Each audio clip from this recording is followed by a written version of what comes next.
Your time's past, cowboy. What the hell is the world coming to?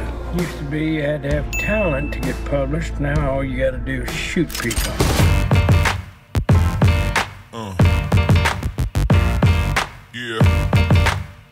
I feasted on the era, you know, through books, story after story. There's a lot that I'm able to, you know, draw on and feel. And you just keep reading, and that was a constant, you know, when you do a deep dive into an era. So I was, you know, I came away, I don't know, I had an advanced class in history. Well, I think you're going to learn the story of Frank Hamer and Maney Gault, the two Texas Rangers who brought these guys to justice, which was a little-told story, certainly in the movies and television. It was fascinating, and I also had, because I had Frank Hamer Jr. working with me, I had access to his father's materials and his papers and crime scene photos and paperwork that no one had seen. You know, I had never really done much research into that, their lives, Bonnie and Clyde. So reading online about everything they'd done and watching some documentaries and watching and understanding why they weren't caught, you know, I think it's this great history piece. I mean, this was the advent of technology in terms of crime scenes and things like that. Wiretaps were relatively new. Picking the way you collected evidence was all brand new. But these two guys were kind of cowboys who didn't know anything about that. They were, you get on a horse and you track.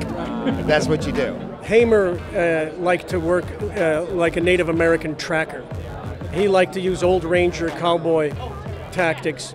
But that's not to say that he didn't evolve and become a really respected modern investigator. He did, but when it came down to brass tacks, he was an old-time Ranger.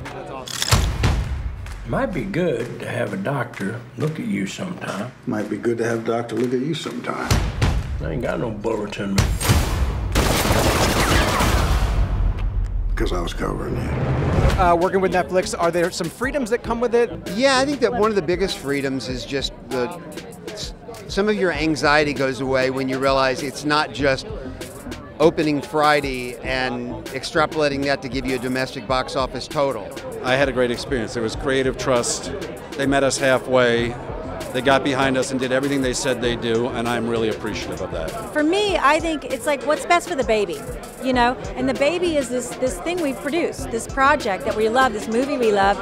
And it's like if you're reliant on one box office opening to spread the word if something's good or bad, that's not fair. And you really want people to be able to see it. And I think this allows people the opportunity to stumble across it or to hear word of mouth and get to finally see it after a month or something. It's like, it gives the projects a chance to be seen, and that's what we want. We want them to be seen, we want to share them, we want them to have an audience.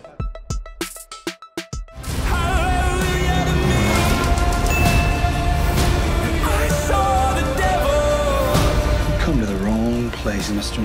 Around here, Clyde is king. But it didn't seem